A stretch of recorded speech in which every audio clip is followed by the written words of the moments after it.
السلام علیکم ورحمۃ اللہ. اذان دے دیں. اللہ اکبر اللہ اکبر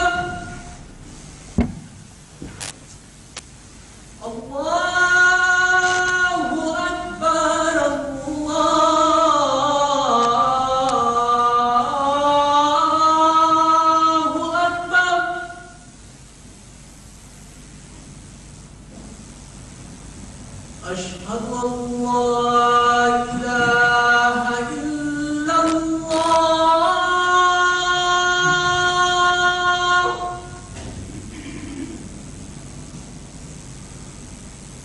اشہد ان لا الہ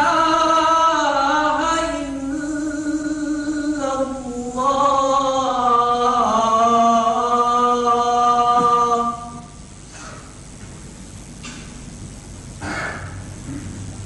اشہد ان محمد رسول اللہ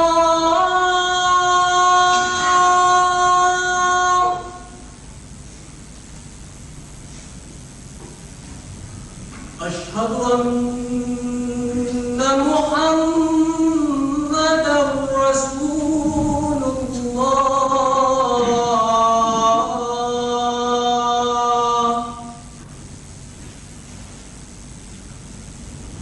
حي على الصلاة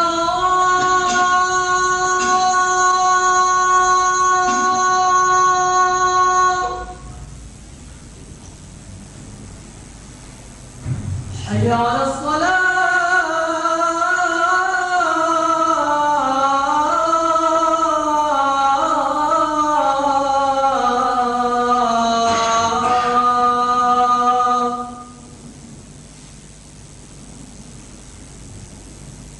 حي على الفلاح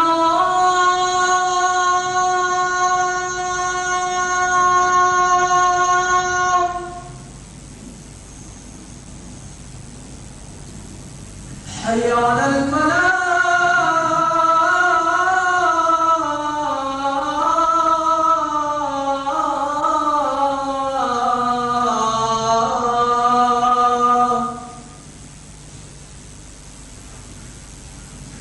اللہ اکبر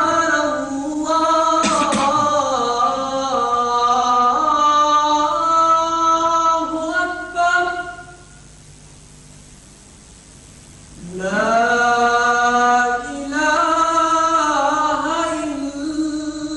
الا اللہ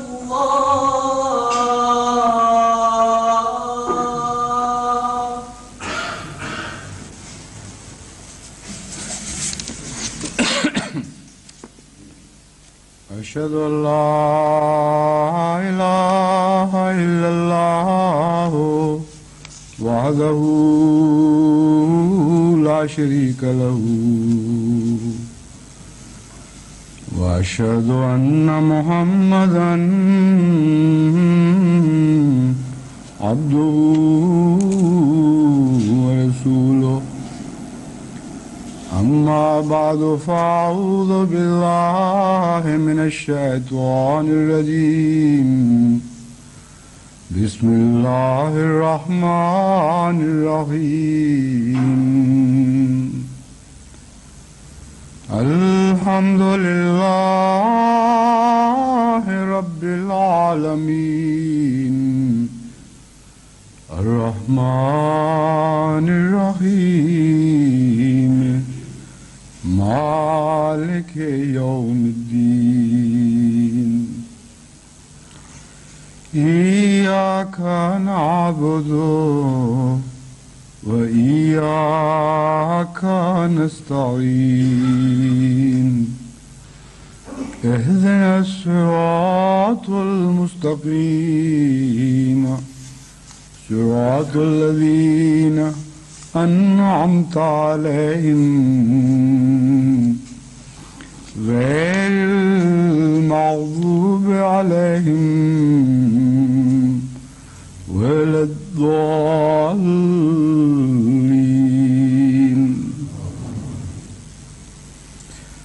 إنما المؤمنون إخوة فاصلحوا بین اخویکم واتقوا اللہ لعلکم ترحمون یا ایھا الذین آمنوا لا یسخر قوم من قوم عسى أن يكونوا خيرا منهم ولا نساء من نساء عسى أن يكن خيرا منهن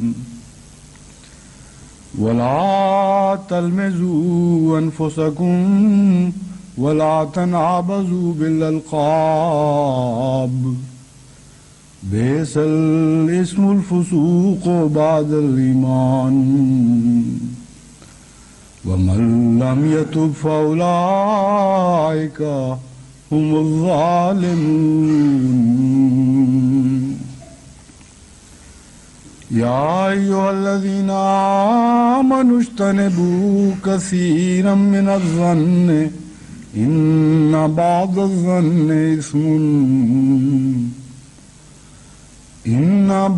الظن إثم ولا تجسسوا ولا يغتب بعضكم بعضا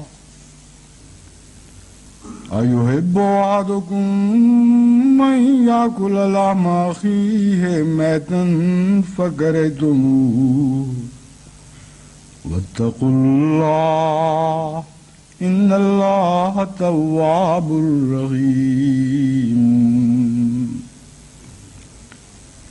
يا أيها الناس إنا خلقناكم من ذكر وأنثى وجعلناكم شعوبا وقبائل لتعارفوا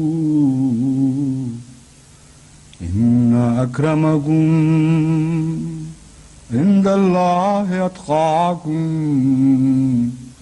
إن الله عليم خبير.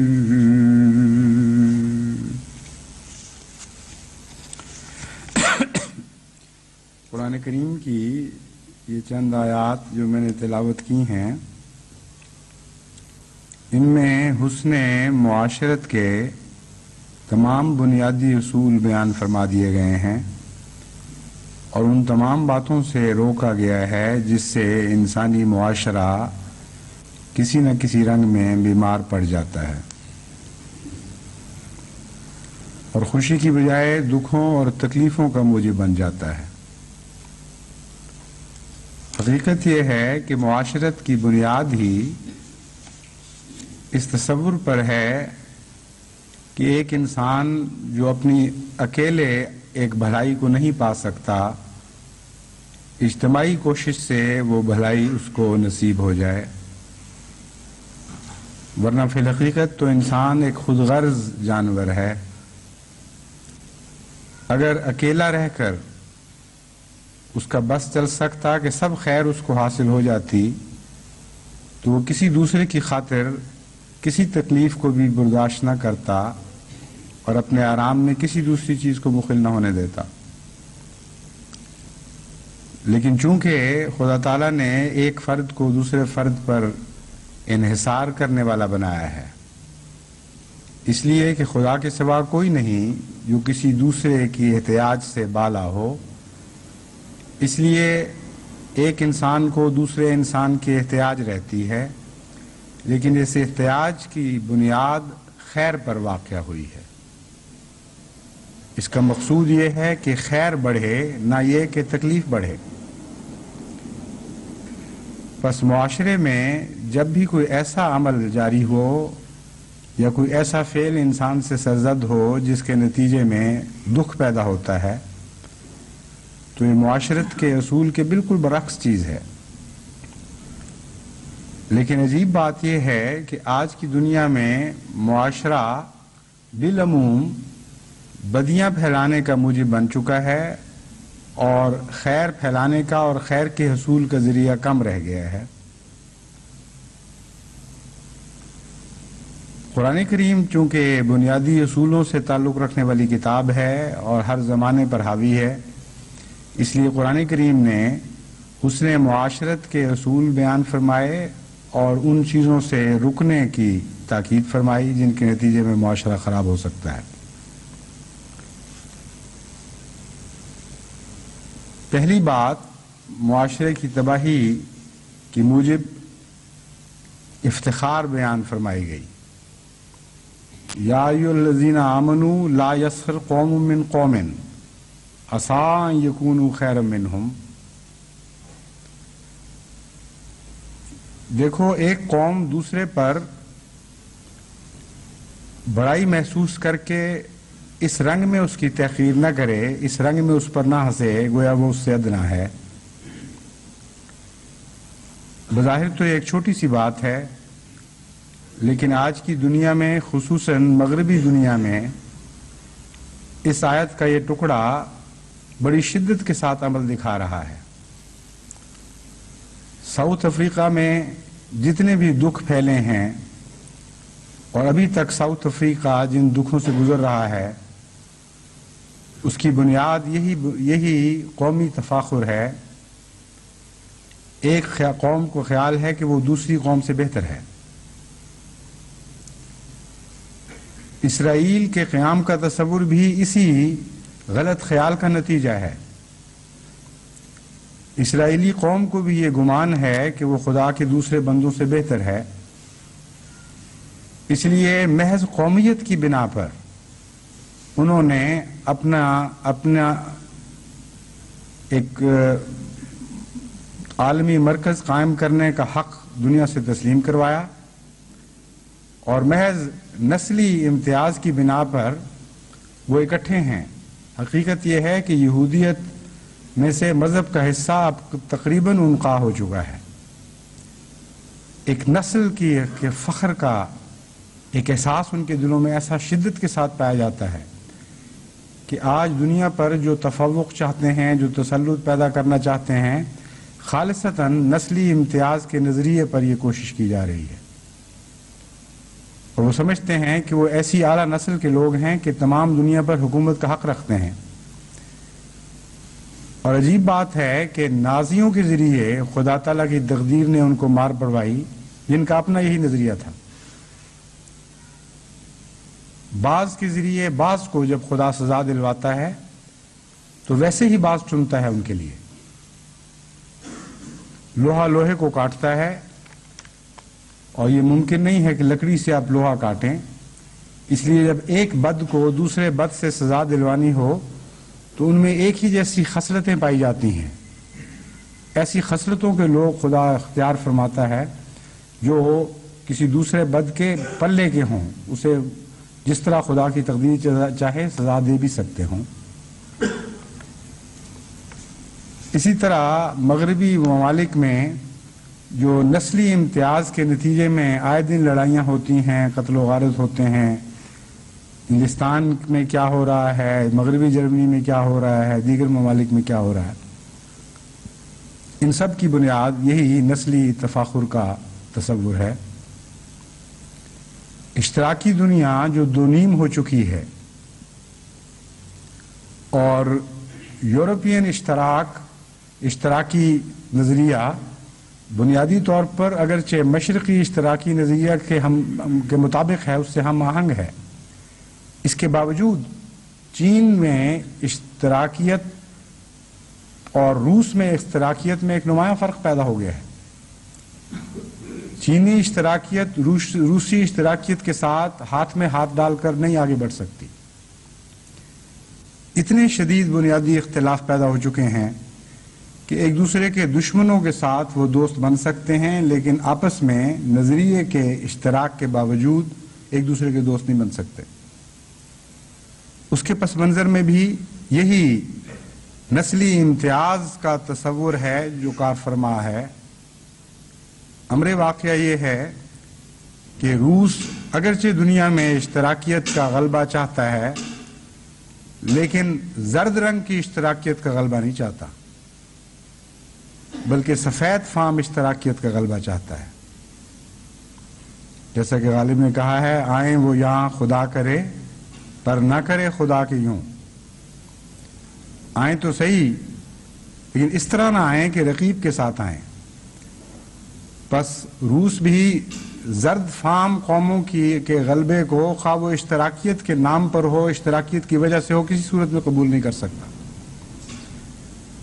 بس نظریات کی دنیا ہو یا سیاست کی عام دنیا ہو، کسی پہلو سے آپ دیکھیں، آج دنیا میں بڑے بڑے اختلافات جو نہایت ہی خوفناک جنگوں پر منتج ہو سکتے ہیں، جو عالمگیر تباہیوں پر منتج ہو سکتے ہیں، ان کی بنیاد نسلی افتخار کے تصور پر قائم ہے. بس قرآن کریم نے فرمایا لا یسخر قوم من قوم، ایک قوم اپنے آپ کو دوسری قوم سے بڑا سمجھتے ہوئے اس کی تحقیر نہ کرے، اس کو اپنے سے ادنا نہ جانے. اس کے مان بعد قرآن کریم فرماتا ہے کہ کوئی عورت کسی عورت کے اوپر تفاخر اختیار نہ کرے اور اس سے مذاق ان معنوں میں نہ کرے کہ اس کی تحقیر کر رہی ہو. قوموں کے مقابل پر عورت کو بھی رکھ دینا بظاہر یہ ایک بے جوڑ بات دکھائی دیتی ہے، مگر امر واقعہ یہ ہے کہ قومی تفاخر کے بعد معاشرتی تفاخر، قومی تفاخر کا ذکر ہے عالمی حیثیت سے، اور معاشرتی تفاخر کے طور پر عورت کو پیش کیا گیا ہے ایک نمائندہ کے طور پر. کیونکہ معاشرے میں جتنی بھی برائیاں پھیلتی ہیں، ایک دوسرے پر بڑائی دکھاتے ہوئے وہ عورت کی طرف سے زیادہ تر رونما ہوتی ہیں، اور عورت کا مزاج اس بات کے قریب تر ہے کہ وہ دوسرے کے اوپر، دوسرے خاندانوں کے اوپر، دوسری عورتوں اور لڑکیوں کے اوپر اپنی بڑائی خاندانی طور پر ظاہر کرے اور اپنے آپ کو بہتر سمجھے. بہت کم آپ کو مرد ایسے نظر آئیں گے جو خاندانی طور پر اپنی فوقیت جتانے کے نتیجے میں کسی لڑائی کو پیدا کرنے والے بنے ہوں. لیکن معاشرے کی اکثر لڑائیاں عورتوں کے ان تانوں کے نتیجے میں ہوتی ہیں کہ تم کس خاندان کی ہو اور وہ کس خاندان کا ہے، اس کی ذات کیا ہے، اس کی قومیت کیا ہے. اور رشتے ڈھونڈتے وقت بھی یہ ساری باتیں چلتی ہیں، اور اگر رشتہ ہو جائے تو پھر بھی مسلسل یہ سلسلہ جاری رہتا ہے.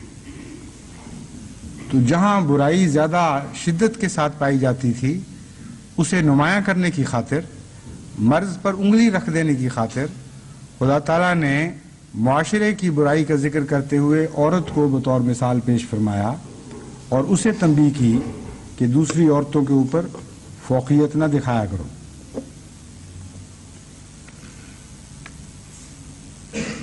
ان دونوں جملوں کے ساتھ عسیٰ ان یکونوا خیرا منہم، عسیٰ ان یکن خیرا منہن کے الفاظ استعمال ہوئے ہیں. اس میں خدا تعالیٰ ایک عظیم الشان قومی تغیرات کا گر بیان فرماتا ہے، کا راز بیان فرماتا ہے. جس طرح رات دن میں بدلتی ہے اور دن رات میں، اسی طرح یہ قومی تفاخر بھی تبدیل ہوتے رہتے ہیں. اور یہ خیال غلط ہے کہ ایک قوم ہمیشہ کے لیے دوسری قوم پر ایسی فضیلت اختیار کر جائے کہ ان کے اندر ایک تفاخر کی وجہ پیدا ہو جائے. ذاتوں کے فخر بھی بدلتے رہتے ہیں، قوموں کے فخر بھی بدلتے رہتے ہیں. ان کے بدلنے کی رفتار اتنی آہستہ ہے کہ عموماً انسان اپنی زندگی میں ان کو محسوس نہیں کر سکتا. لیکن امر واقعہ یہ ہے کہ اگر پیچھے مڑ کر دیکھے تو خود اپنے زمانے میں ہی ان تغیرات کو پیدا ہوتا ہوا محسوس کر سکتا ہے. آج سے 40 سال پہلے یا 50 سال پہلے ہندوستان میں ذات پات کی جس قدر تمیز پائی جاتی تھی، آج اس کا عشر عشیر بھی باقی نہیں رہا. انگلستان میں جو نوابی کے تصورات 100 سال پہلے پائے جاتے تھے، آج اس کا 100واں حصہ بھی باقی نہیں ہے.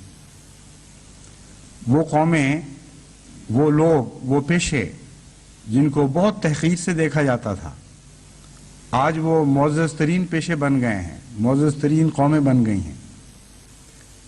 بس قرآن کریم جب یہ فرماتا ہے عسیٰ یکونوا خیرا منہم، تو مراد یہ ہے کہ یہ قدریں کوئی باقی رہنے والے قدریں نہیں ہیں۔ اگر خدا تعالیٰ نے ایسا بنایا ہوتا کہ ایک نسل کو دوسری نسل پہ فوقیت دی ہوتی اور ایک قوم اور ذات کو دوسری قوم اور ذات پہ فوقیت دی ہوتی تو ان کے تبدیل ہونے کا سوال ہی پیدا نہیں ہوتا تھا۔ اللہ کی بنائی ہوئی چیزیں، اللہ کی بنائی ہوئی تقدیر کو تو کوئی بدل نہیں سکتا۔ خدا کی سنت تو غیر محول اور غیر مبدل ہوتی ہے۔ تو فرمایا کہ ان کے جھوٹا ہونے کا، ان کے بے معنی اور بے بنیاد ہونے کا ثبوت اس سے بڑھ کر اور کیا ہو سکتا ہے کہ یہ چیزیں بدل جائیں گی۔ آج وہ لوگ جو فخر کر رہے ہیں دوسروں پر، عین ممکن ہے کہ کل وہی لوگ ان پر فخر کر رہے ہوں اور ان کو تحقیر جان رہے ہوں، تحقیر سے دیکھ رہے ہوں، حقیر جان رہے ہوں۔ تو یہ جو عالمی تصورات ہیں جو رفتہ رفتہ رونما ہونے والے ہیں اور بعض دفعہ سینکڑوں سال میں، بعض دفعہ ہزاروں سال میں بالکل نظریات کی کایا پلٹ دیتے ہیں، ان تصورات کی طرف اشارہ کرتے ہوئے فرمایا کہ یہ باقی رہنے والی چیزیں نہیں ہیں۔ فخر کی چیز تو وہی ہو سکتی ہے جو باقی رہنے والی ہو۔ یہ تو عارضی واقعات ہیں، عارضی رونما ہونے والے عوارض ہیں، ان سے بڑھ کر ان کی کوئی حیثیت نہیں۔ پھر قرآن کریم فرماتا ہے وَلَا تَلْمِزُوا أَنفُسَكُمْ وَلَا تَنَابَزُوا بِالْأَلْقَابِ، کہ ایک دوسرے پر الزام تراشی نہ کیا کرو، تانے نہ دیا کرو۔ لمزہ کا مطلب ہے تان کرنا، کسی کو کاٹنا، زبان سے چرکے پہنچانا، دکھ پہنچانے کی خاطر بات کرنا۔ لا تلمزو، تم ایک دوسرے کو دکھ پہنچانے والی باتیں نہ کیا کرو۔ ولا تنابزوا بالالقاب، اور نام اس خاطر نہ رکھا کرو کہ ناموں کے ذریعے کسی کی تحقیر ہو۔ اور یہ جو بیماریاں ہیں یہ بھی قوموں میں بھی پائی جاتی ہیں اور افراد میں بھی پائی جاتی ہیں، عالمی سطح پر بھی پائی جاتی ہیں اور معاشرتی سطح پر بھی پائی جاتی ہیں۔ بعض لوگ بعض قوموں کے نام رکھتے ہیں یہ بتانے کی خاطر کہ یہ ذلیل اور ادنا لوگ ہیں۔ چنانچہ نگر جب حبشی کو کہا جاتا ہے، سیاہ فام قوموں کو، تو نگر کا لقب ہی تکلیف دینے کی خاطر ہے۔ اور جب امریکہ یا کینیڈا میں پیکی کہتے ہیں کسی کو، یعنی پاکستانی، تو ایک بڑی شدید گالی سمجھی جاتی ہے۔ یعنی بدقسمتی سے پاکستانیوں کا وہاں کردار ایسا رہا ہے یا کوئی اور وجوہات پیدا ہوئی ہیں کہ اس کے نتیجے میں ایک سفید فام قوم نے ہماری قوم کا نام پیکی رکھ دیا ہے، اور یہ بھی تنابزوا بالالقاب کی ایک ذلیل مثال ہے۔ نتیجتاً سکھوں کو بھی پیکی کہتے ہیں، جو بےہودہ کام کر رہے ہوں، ہندو ہوں تب بھی ان کو پیکی کہیں گے، کسی اور قوم سے تعلق رکھتے ہوں۔ ایک برائی کی نشانی پیکی بن گئی ہے۔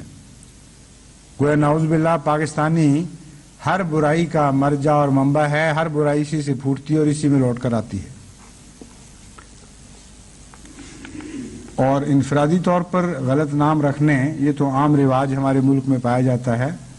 اسکولوں میں تو یہاں تک رواج تھا کہ ہر استاد کا ایک نام رکھا ہوتا تھا، اور اصل نام سے بعض لوگ استادوں کو جانتے ہی نہیں تھے، اس برے نام سے جانتے تھے۔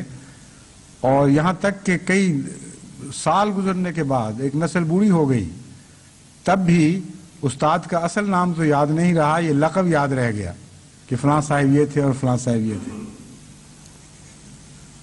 تو یہ معاشرے کی برائیاں ہیں جن کے نتیجے میں ہر طرف کس گھولی جاتی ہے، زہر پھیلتا ہے، خاندانوں سے لڑتے ہیں، بیوی خامد سے لڑتی ہے، ساس بہو سے لڑتی ہے، اور سارے گھر کا امن برباد ہو جاتا ہے۔ پھر فرمایا یا ایھا الذین آمنوا اجتنبوا کثیرا من الظن ان بعض الظن اثم ولا تجسسوا ولا یغتب بعضکم بعضا، کہ اے وہ لوگو جو ایمان لائے ہو، بے وجہ خیال آرائیاں نہ کیا کرو. اجتنبوا کثیرا من الظن، تم وہموں میں مبتلا رہ کر ہی زندگی گزار دو گے. سوچتے رہتے ہو کہ فلاں نے یہ بات کیوں کی ہوگی، کس لیے کی ہوگی، کس بری نیت سے کی ہوگی، یا فلاں کا یہ فعل کیوں ہوا ہوگا، اور اس کے نتیجے میں اپنے ذہنوں میں ہی کہانیاں بنتے رہتے ہو اور ایک دوسرے کے خلاف نفرتیں پالتے رہتے ہو. چنانچہ معاشرے میں بہت سی برائیاں گھروں میں کثیر من الظن کے نتیجے میں پیدا ہوتی ہیں. یہ نہیں فرمایا کہ ظن بالکل نہ کرو، کیونکہ استنباط ایک ظن کا حصہ ہے. بعض مواقع پر بعض علامتیں ظاہر ہوں تو ظن کے بغیر چارہ نہیں، لیکن خدا تعالیٰ فرماتا ہے کہ ظنوں میں مبتلا نہ ہو جاؤ، اپنی زندگی کو ظنوں کے سپرد نہ کر دو، گویا کہ تم ظنوں کے ہو کر رہ گئے ہو. وہ توہمات، بے بنیاد باتیں سوچنا. اور یہ نہیں فرمایا کہ ہر ظن گناہ ہے، فرمایا ان بعض الظن اسم. بہت زیادہ ظن کی عادت ڈالو گے تو بعض ظن ایسے ہوں گے، بعض گمان ایسے ہوں گے جو گناہ بھی ہو جائیں گے. اس لیے ہمارے محاورے میں حسن ظن اور سوء ظن دو محاورے پائے جاتے ہیں. تو جب فرمایا اجتنبوا کثیر من الظن، تو مراد یہ ہے کہ سوء ظن سے بچو. اور یہ کہنے کی بجائے کہ سوء ظن سے بچو، جب یہ فرمایا کہ ظن اکثر ظن نہ کیا کرو، تو مراد یہ ہے کہ عموماً ظن کی عادت اچھی نہیں ہے. ایک بہت ہی لطیف رنگ ہے یہ بات کو بیان کرنے کا. اور اگر آپ جدید رجحانات سائنس کے دیکھیں تو آپ کو معلوم ہوگا کہ بہت ہی گہری سچائی ہے اس طرز بیان میں. جو لوگ ظن پر مائل ہوتے ہیں وہ شواہد کی تلاش چھوڑ دیتے ہیں، اور جو لوگ شواہد کو فوقیت دیتے ہیں وہ ظن سے اکثر بچتے ہیں. مجبور ہو جائیں تو ظن کرتے ہیں، ورنہ وہ شواہد کے پیچھے چلتے ہیں، شواہد کی جستجو میں رہتے ہیں. تو یہ بنیادی اصول ہے جو قوموں کے لیے بہت ہی فائدہ مند ثابت ہو سکتا ہے اگر وہ اس کی کنہ کو پا جائیں. سائنس نے تمام ترقی اس بات پر کی ہے کہ شواہد کی تلاش کی ہے، اور اگر کوئی ظن پیدا بھی ہوا ہے تو اس کا نام وہ ہائپوتھیسز رکھتے ہیں، اور ظن پیدا ہونے کے بعد اس پر انحصار نہیں کرتے بلکہ شواہد کی جستجو شروع کر دیتے ہیں. اور جب شواہد کسی حد تک گواہ مل جائیں کہ ہاں اس ظن کے صحیح ہونے کا امکان موجود ہے، تو پھر اسے کہتے ہیں، اس کا نام تھیوری یا نظریہ ہے. اور پھر بھی شواہد کی تلاش نہیں چھوڑتے، یہاں تک کہ اور بڑھتے ہیں، یہاں اور وسیع نظر کرتے ہیں، ماضی کے شواہد بھی دیکھتے ہیں، حال کے شواہد بھی دیکھتے ہیں، مستقبل میں جو رخ اختیار کر سکتے ہیں تجارب، ان پر بھی نظر ڈالتے ہیں.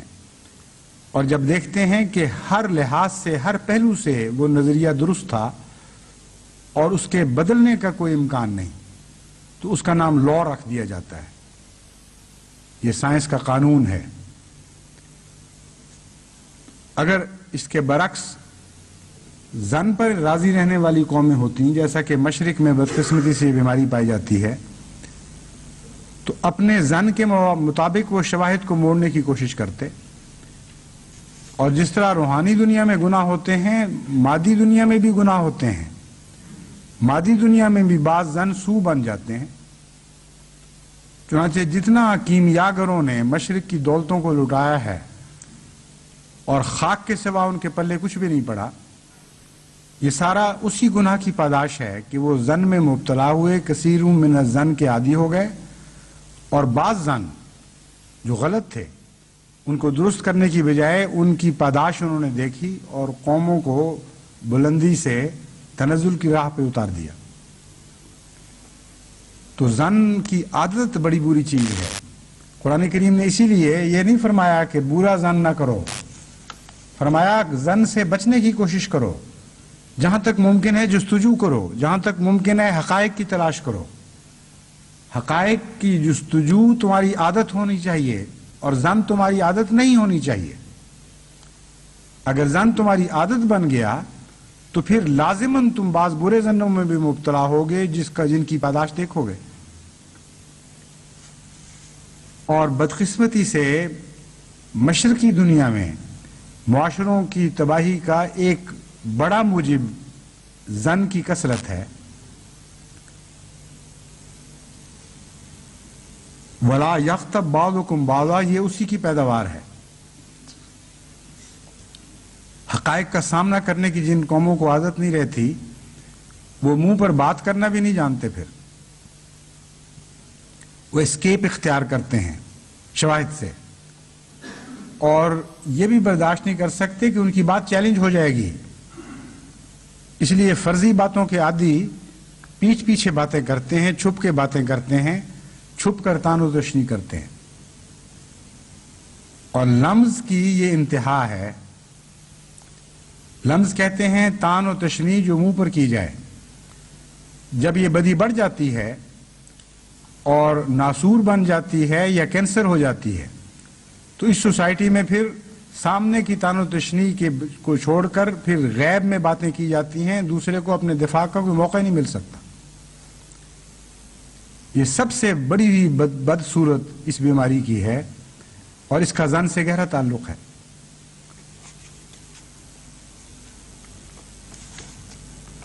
فرماتا ہے اَیُحِبُّ أَحَدُکُمْ أَن یَأْکُلَ لَحْمَ أَخِیہِ مَیْتًا فَکَرِہْتُمُوہُ، اس کے متعلق میں گزشتہ خطبے میں تفصیلی گفتگو کر چکا ہوں۔ عجیب مثال دی ہے قرآن کریم نے، یَأْکُلُ لَحْمَ أَخِیہِ مَیْتًا فَکَرِہْتُمُوہُ، کیا تم اپنے لیے یہ بات پسند کر لو گے کہ اپنے مردہ بھائی کا گوشت کھا رہے ہو؟ چونکہ اس مضمون کا عنوان یہ باندھا گیا تھا انما المومنون اخوۃ فاصلحوا بین اخویکم، دیکھو مومن بھائی بھائی ہیں، اس لیے بھائیوں کے درمیان اصلاح کی کارروائی کرو، ہر ایسی بات کرو جس سے بھائی ایک دوسرے پر راضی رہیں۔ اس لیے یہاں بھائی سے مراد سگا بھائی نہیں ہے، ہر مومن بھائی ہے، اور بھائی کہہ کر اس کے گوشت کی طرف توجہ دلانے کا مطلب یہ ہے کہ مردہ بھائی کا گوشت، اول تو بھائی کا گوشت کھانا ویسے ہی مکروہ چیز ہے، مردہ کہہ کر اس طرف توجہ دلائی کہ وہ اپنا دفاع نہیں کر سکتا، جو مرضی اس سے کرو، اس کو کچھ پتہ نہیں۔ چنانچہ اس کراہت کو نمایاں کر کے دکھا دیا، ورنہ خالی یہ کہہ دیا جاتا کہ تم اپنے بھائی کا گوشت کھانا پسند کرتے ہو۔ مردہ بھائی کا گوشت کہہ کر اس کی بے چارگی کو بھی ظاہر کیا جس کے خلاف باتیں کی جا رہی ہیں، اور اس کی لذت کی حقیقت کو بھی ظاہر کیا کہ جسے یہ طیب غذا اپنے لیے سمجھ رہا ہے کہ کسی کے خلاف غیب میں باتیں کر کے اس کی برائیاں کر کے ایک مزہ اٹھا رہا ہے، جو ایسی مکروہ چیز ہے کہ مردے کا گوشت کھانے والی بات ہے، اور وہ بھی بھائی مردہ ہو۔ ایسی فصاحت و بلاغت کا مرقع ہے یہ کلام کہ ایک بات کو جب بیان فرماتا ہے تو انتہا تک پہنچا دیتا ہے، اور کتنے چھوٹے سے جملے میں اس برائی کی کتنی تفصیل کے ساتھ مذمت فرما دی گئی۔ وَاتَّقُوا اللَّهَ إِنَّ اللَّهَ تَوَّابٌ رَحِيمٌ، اللہ کا تقوی اختیار کرو، وہ بہت بار بار رحم کرنے والا، بار بار توبہ کو قبول کرنے والا ہے اور رحم کرنے والا ہے۔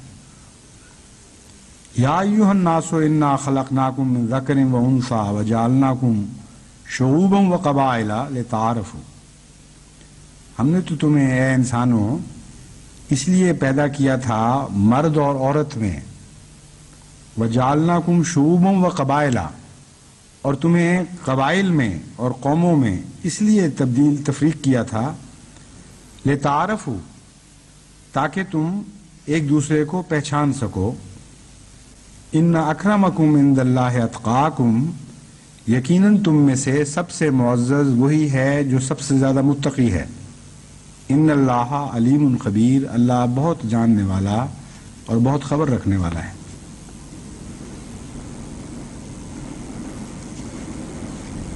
اس آیت میں عموماً مختلف علماء شعوبوں و قبائلہ کو اپنے خطابات کے لیے نمایاں حیثیت دیتے ہیں اور کہتے ہیں کہ تمہیں جو تفریق کیا گیا ہے قوموں میں، اس کی وجہ یہ نہیں کہ تم میں سے ایک دوسرے پر عزت پائے، بلکہ اس کی اور وجہ ہے،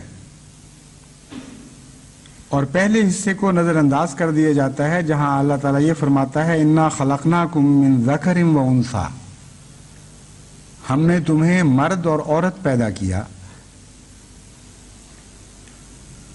اس لیے اسے نظر انداز کر دیا جاتا ہے کہ ترجمہ کرنے والا، یہ تقریر کرنے والا یہ سمجھتا ہے کہ اس کا تعارف سے تعلق کوئی نہیں، یہ گویا کہ ضمناً یوں ہی ذکر چل پڑا ہے، اس کا اس مضمون سے تعلق کوئی نہیں۔ مرد اور عورت کو اس لیے تو نہیں پیدا کیا کہ تاکہ ایک دوسرے کو پہچان سکو،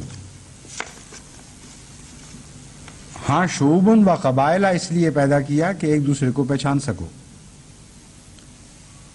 امر واقعہ یہ ہے کہ مضمون قرآن کریم کا یہ انداز ہے کہ بعض مضامین جو واضح ہوتے ہیں ان کا ذکر چھوڑ دیتا ہے، اور ایک مضمون کے تسلسل میں ایک بات نتیجہ نکالے بغیر بیان فرما دیا کرتا ہے۔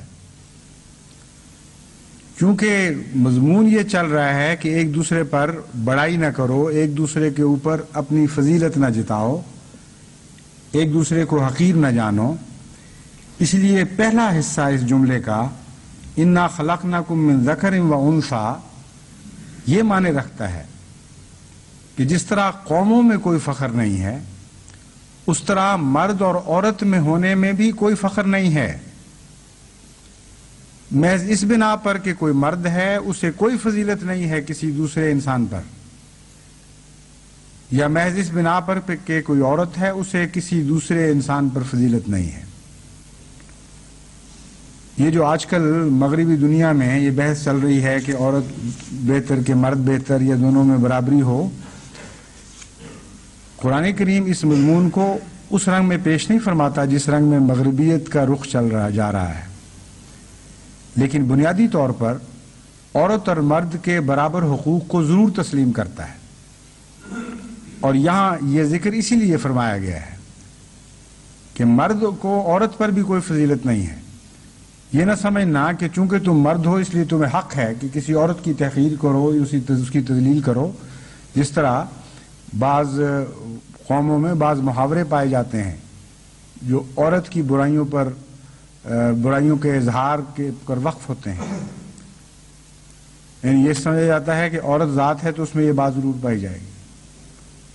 مقابل پر عورتوں نے شاید مردوں کے لیے بھی کچھ ایجاد کیے ہوں، مگر قرآن کریم فرماتا ہے کہ اس حیثیت سے ہرگز کوئی تفریق نہیں ہو سکتی، عزت کے لحاظ سے، بلند مرتبے کے لحاظ سے صرف اور صرف ایک معیار ہے، ان اکرمکم عند اللہ اتقاکم، وہی تم میں سب سے معزز ہے جو سب سے زیادہ خدا کا خوف رکھنے والا ہے۔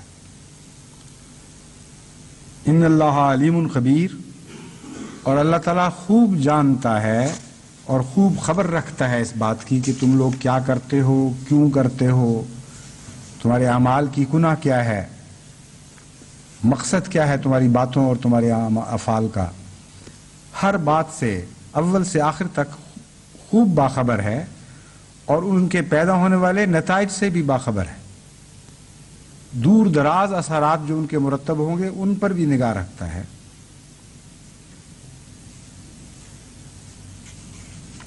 حضرت صلی اللہ علیہ وآلہ وسلم چونکہ صفات باری کے مظہر اتم تھے، ان معنوں میں کہ انسان کو جتنی بھی استطاعت ہے خدا کی صفات میں رنگین ہونے کی، اس کو حضرت صلی اللہ علیہ وآلہ وسلم نے درجہ کمال تک پہنچا دیا، اور درجہ کمال تک پہنچانے کا مطلب یہ ہے کہ آپ صفات حسنہ میں سب سے آگے بڑھ گئے۔ اور قرآن کریم نے بھی اسی مضمون کو حضرت صلی اللہ علیہ وآلہ وسلم کے حق میں باندھا، اور حضرت رسول اکرم صلی اللہ علیہ وآلہ وسلم نے بھی اس مضمون کو اپنے الفاظ میں بیان فرمایا۔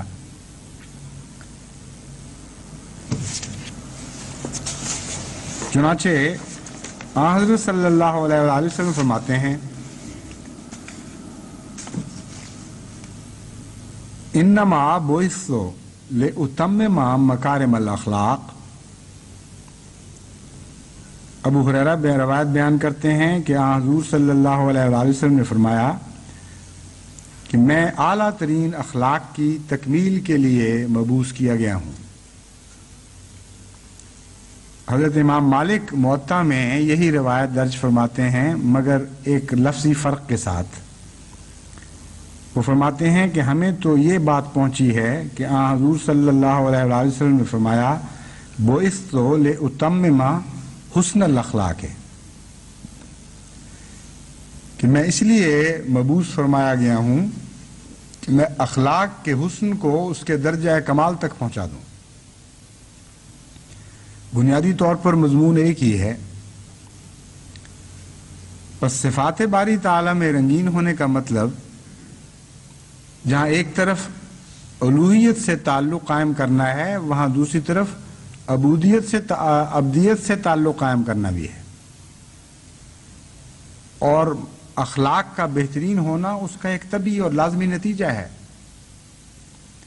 یہ ہو ہی نہیں سکتا کہ کوئی انسان با خدا تو بن رہا ہو، خدا کی صفات میں تو رنگین ہو رہا ہو، لیکن دنیا کے لحاظ سے نہایت بدخو ہو اور انسانوں کے لیے اس کا گوشہ نرم نہ ہو۔ اس لیے صفات باری تعالیٰ کو جو مضمون میں بیان کر رہا ہوں، اس کا یہ مقصد ہے کہ جماعت احمدیہ ان صفات میں اس طرح رنگین ہو کہ اس کا ایک رنگ بنی نوع انسان پر بھی ظاہر ہو رہا ہو ساتھ ساتھ۔ یہ ممکن ہی نہیں ہے کہ اندرونی طور پر انسان میں کوئی پاک تبدیلی ایسی پیدا ہو کہ خدا تعالیٰ سے اس کا تعلق بڑھ رہا ہو، اور اس کے باوجود بنی نوع انسان سے اس کا تعلق کم ہو رہا ہو۔ خدا تعالیٰ کے لیے اس کا دل نرم ہو رہا ہو اور بنی نوع انسان کے لیے اس کا دل سخت ہو رہا ہو۔ یہ متضاد باتیں ہیں، یہ ایک وقت میں ممکن ہی نہیں ہے۔ اس لیے صفات باری تعالیٰ کے سب سے کامل، سب سے حسین مظہر حضرت اقدس محمد مصطفیٰ صلی اللہ علیہ وآلہ وسلم کو دیکھیں تو یہ عقدہ حل ہو جائے گا۔ جتنا زیادہ خدا کی صفات میں آپ رنگین ہوئے، اتنا ہی زیادہ حسن اخلاق کی دولت آپ کو عطا فرمائی گئی، بلکہ یہاں تک عظمت آپ کو عطا کی گئی کہ خدا تعالیٰ نے خود فرمایا کہ تجھے ہم نے عظیم اخلاق پر قائم فرمایا ہے۔ عظیم سے بڑھ کر حضرت اقدس محمد مصطفیٰ صلی اللہ علیہ وآلہ وسلم کے اخلاق کے لیے کوئی اور لفظ استعمال نہیں ہو سکتا۔ حضرت مسیح موعود علیہ الصلوۃ والسلام اس پر روشنی ڈالتے ہوئے فرماتے ہیں، اللہ جل شانہ ہمارے نبی صلی اللہ علیہ وسلم کو مخاطب کر کے فرماتا ہے، انک لعلی خلق عظیم، یعنی تو ایک بزرگ خلق پر قائم ہے۔ سو اسی تشریح کے مطابق اس کے معنی ہیں، یعنی یہ کہ تمام قسمیں اخلاق کی سخاوت، شجاعت، عدل، رحم، احسان، صدق، حوصلہ وغیرہ تجھ میں جمع ہیں۔ غرض جس قدر انسان کے دل میں قوتیں پائی جاتی ہیں، جیسا کہ ادب، حیا، دیانت، مروت، غیرت، استقامت، عفت، اعتدال، مواسات یعنی ہمدردی، ایسا ہی شجاعت، سخاوت، عفو، صبر، احسان، صدق، وفا وغیرہ، جب یہ تمام طبعی حالتیں عقل اور تدبر کے مشورہ سے اپنے اپنے محل اور موقع پر ظاہر کی جائیں گی تو سب کا نام اخلاق ہوگا، اور یہ تمام اخلاق در حقیقت انسان کی طبعی حالتیں اور طبعی جذبات ہیں، اور صرف اس وقت اخلاق کے نام سے موسوم ہوتے ہیں کہ جب محل اور موقع کے لحاظ سے بالارادہ ان کو استعمال کیا جائے۔ پس آن حضرت صلی اللہ علیہ وآلہ وسلم کے متعلق قرآن کریم نے جب فرمایا اِنَّكَ لَعَلَىٰ خُلُقٍ عَظِيمٍ، تو ان تمام صفات حسنہ کا ذکر فرما دیا جو انسان میں جمع ہو سکتی ہیں، جس کے چند نمونے حضرت مسیح موعود علیہ السلام نے پیش فرمائے۔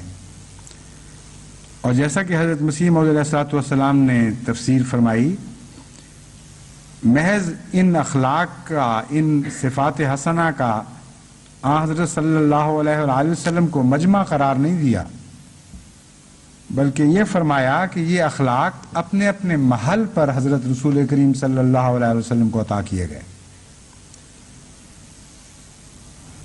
ایک بزرگ خلق پر قائم ہے، یہ ایک ایسا عظیم الشان ترجمہ ہے کہ اس ترجمے کو دیکھ کر حیرت ہوتی ہے کہ کس طرح اللہ تعالیٰ حضرت مسیح موعود علیہ السلام کو سلطان القلم بنا رہا تھا، یا کس طرح آپ کو سلطان القلم اس نے بنایا تھا۔ آپ ترجمے اٹھا کر دیکھ لیں، جہاں جہاں بھی خلق عظیم کا ترجمہ آئے گا وہاں لفظ بزرگ کی طرف کسی کا خیال نہیں جائے گا، مگر امر واقعہ یہ ہے کہ اس سے بہتر اس محل اور موقع پر خلق عظیم کا ترجمہ ممکن نہیں ہے۔ تجھے بزرگ خلق پر قائم کیا گیا ہے۔ بڑی عظمت ہے اس لفظ بزرگ میں، بڑی گہرائی ہے، اور عظیم کا اس سے بہتر اور ترجمہ ممکن نہیں۔ بس آن حضرت صلی اللہ علیہ وآلہ وسلم کو بزرگ خلق پر قائم فرمانے کا مطلب یہ ہے کہ ہر خلق جو اپنی انتہا کو پہنچا ہے، جو بلند مرتبے تک پہنچ چکا ہے، اس خلق پر آن حضرت صلی اللہ علیہ وآلہ وسلم کو قائم فرمایا گیا، اور خود حضور کے اپنے الفاظ انما بعثت لأتمم مکارم الاخلاق اسی بات کے مظہر ہے کہ مجھے مبعوث فرمایا گیا کہ میں مکارم اخلاق کا اتمام کروں، ان کو انتہا تک پہنچاؤں۔ مکارم اخلاق سے کیا مراد ہے؟ مکارم اخلاق سے مراد ہے وہ خلق جو عزت کے اعلیٰ ترین منصب پر فائز ہوں، معزز ترین اخلاق، بزرگ ترین اخلاق، یہ مکارم الاخلاق کا ترجمہ ہے۔ فرمایا مجھے اس بات پر مبعوث کیا گیا ہے کہ وہ اخلاق جو بزرگ ترین مقام تک دنیا کے لحاظ سے پہنچ چکے تھے، اور آج تک کوئی دوسرا اس سے آگے ان کو نہیں بڑھا سکا تھا، میں انہیں بھی کامل کر کے دکھا دوں، انہیں نئی بلندیوں تک پہنچا کے دکھاؤں، اور بتاؤں کہ کچھ حصہ باقی رہ گیا تھا جو میرا منتظر تھا، کہ محمد مصطفیٰ صلی اللہ علیہ وآلہ وسلم دنیا میں ظاہر ہوں اور اخلاق کو ان چوٹیوں سے اٹھائیں جن پر ان کو گزشتہ بزرگوں نے قائم کیا تھا، اور نئے بلند تر مقامات تک ان کو پہنچا دیں۔ یہ منصب ہے حضرت اقدس محمد مصطفیٰ صلی اللہ علیہ وآلہ وسلم کا، اور ہم ایک ایسی قوم ہیں، ایسی خوش نصیب قوم ہیں جو ایسے بلند صاحب اخلاق انسان کے غلام کہلانے کے مستحق ٹھہرے۔ لیکن مستحق ٹھہرے یا نہیں، یہ ایک الگ سوال ہے۔ مستحق ٹھہرنا چاہیے جن کو، کیونکہ آن حضرت صلی اللہ علیہ وآلہ وسلم کی پیروی کا دعویٰ کرنے کے بعد آج مسلمان جو اخلاق میں دنیا میں سب سے ذلیل ترین قوموں میں شمار ہونے لگا ہے، یہ اتنا بڑا تضاد ہے، اتنا بڑا ظلم ہے کہ اس ظلم کا اگر آپ تصور کریں تو آپ کا رواں رواں خدا کے خوف سے کانپنے لگے۔ ایک معمولی ماں باپ کے بیٹے سے جب کوئی غلطی سرزد ہو جاتی ہے تو لوگ اسے تانا دیتے ہیں کہ دیکھتے نہیں تم کس باپ کے بیٹے ہو، اور اس تانے پر بعض لوگ کٹ مرتے ہیں۔ اس باپ کی حیثیت کیا ہے محمد مصطفیٰ صلی اللہ علیہ وآلہ وسلم کے بزرگ اخلاق کے مقابل پر اور عظمتوں کے مقابل پر؟ یہ تانا آج اسلام کو مل رہا ہے، یہ ظلم کیا جا رہا ہے آج اسلام پر کہ مسلمانوں کو نمایاں کر کے، مسلمانوں کو مخاطب کر کے کہا جاتا ہے کہ تم وہ مسلمان ہو جو کہتے ہو کہ تمام دنیا میں بلند ترین اخلاق پر فائز کیے گئے تھے، تم وہ مسلمان ہو جو یہ دعویٰ کرتے ہو کہ تمہارے آقا و مولا تمام دنیا میں سب صاحب خلق لوگوں پر سے افضل اور سب پر سبقت لے جانے والے تھے. اپنا منہ دیکھو، اپنے اعمال دیکھو، اپنی حرکتیں دیکھو اور پھر سوچو کہ اپنے آقا کی کیا تصویر تم دنیا کے سامنے پیش کر رہے ہو. اتنا خوفناک طعنہ ہے، اتنا دل ہلا دینے والا طعنہ ہے کہ اس کے باوجود اگر کوئی غیرت نہ دکھائے یا اس کے اندر ایک حیرت انگیز تبدیلی پیدا نہ ہو، بیدار ہو کر اگر کوئی غور سے دیکھے نہ کہ میں کون ہوں اور کیا ہوں اور مجھ سے کیا توقعات کی جا رہی تھیں، تو ایسا آدمی تو معلوم ہوتا ہے یا وہ غفلت کی نیند میں سویا پڑا ہے، اٹھ ہی نہیں سکتا، اور یا پھر وہ مردہ ہو چکا ہے. جماعت احمدیہ کا یہ کام ہے کہ وہ اس کھوئی ہوئی عظمت کو دوبارہ حاصل کرے. جماعت احمدیہ آج اس مقام پر فائز کی گئی ہے، اس غرض سے قائم کی گئی ہے کہ ان کھوئی ہوئی عظمتوں کو حاصل کرے جو محمد مصطفیٰ کے غلاموں کو زیباں ہیں، جن کے بغیر عمل کی دنیا میں ہم حضرت محمد مصطفیٰ صلی اللہ علیہ وآلہ وسلم کی عظمت کو ثابت ہی نہیں کر سکتے. کروڑ سیرت کی آپ کتابیں لکھ دیں، ارب میلاد منائیں، ہر دن کو ایک میلاد شریف میں تبدیل کر دیں اور ہر رات کو سیرت کے نغمے گاتے ہوئے گزار دیں، مگر حقیقت میں حضرت محمد مصطفیٰ صلی اللہ علیہ وآلہ وسلم کی عظمت اخلاق کا دنیا کو قائل نہیں کر سکتے جب تک آپ صاحب خلق نہ بن کے دکھائیں. اور پھر یہ فخر کے طور پر پیش نہ کریں کہ یہ سب کچھ ہم نے آقا سے پایا ہے، تیرے بڑھنے سے قدم آگے بڑھایا ہم نے. یہ گیت تو تب زیب دیتا ہے اگر آپ کے قدم آگے بڑھتے ہوئے نظر آ رہے ہوں.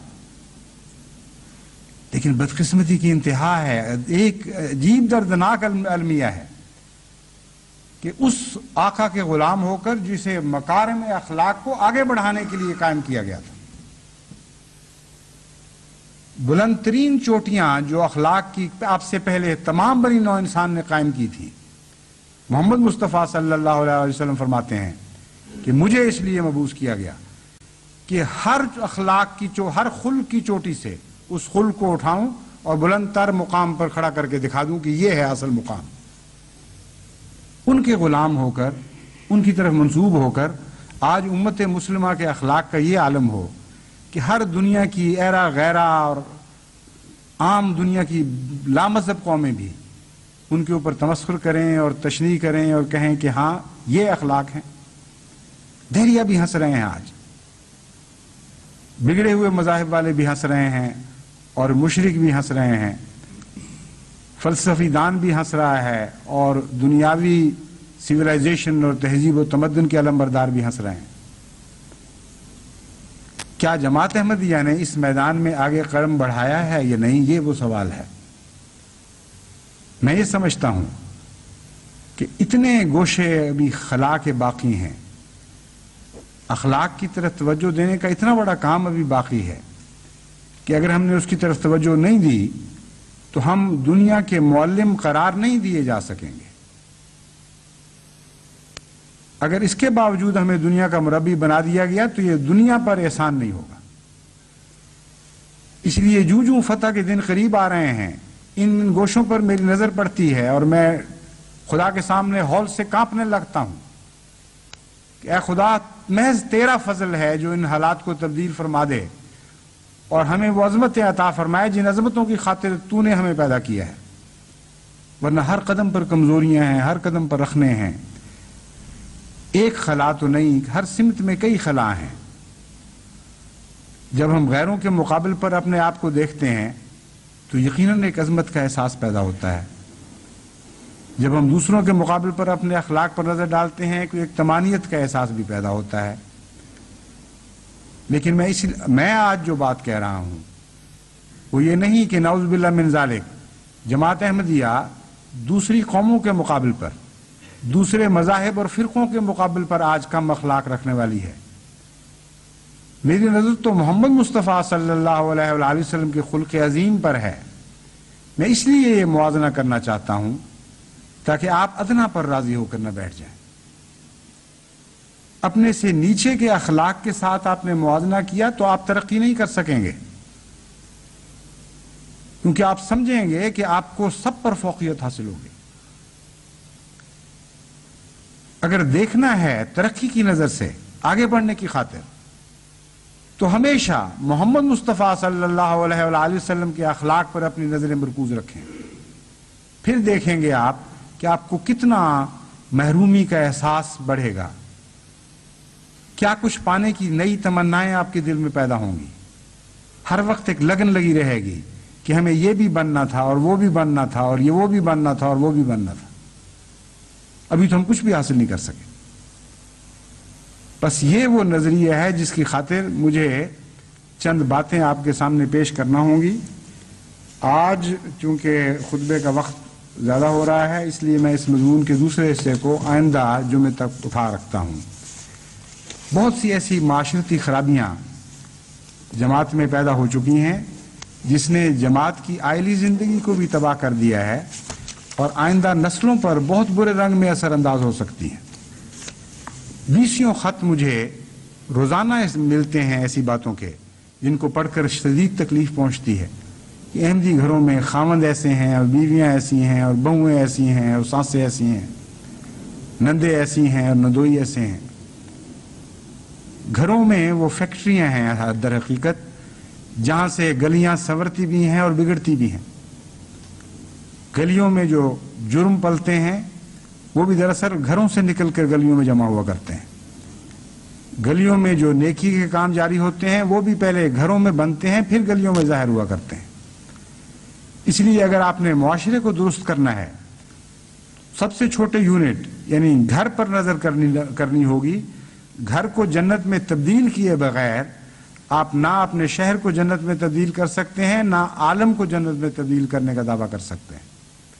اس لیے انشاءاللہ حسب توفیق آئندہ خطبے میں چند خصوصیت کے ساتھ چند معاشرتی بیماریوں کا ذکر کر کے میں آپ کو سمجھانے کی کوشش کروں گا کہ جلد تر ان بیماریوں سے اجتناب کریں اور استغفار کریں اور اپنے معاشرے کو حسین بنانے کی کوشش کریں۔ دنیا تو آپ کو جہنم میں مبتلا کرنے کے لیے ہر کوشش کر رہی ہے، کم سے کم آپ خود اپنے لیے تو جنت پیدا کریں، خود تو ایسے معاشرے میں بسیں جس کا نام قرآن کی روح سے جنت ہے اور جس کا شجر طیبہ ہے، جس کو حسین پھل لگتے ہیں۔ اللہ تعالی ہمیں اس کی توفیق عطا فرمائے۔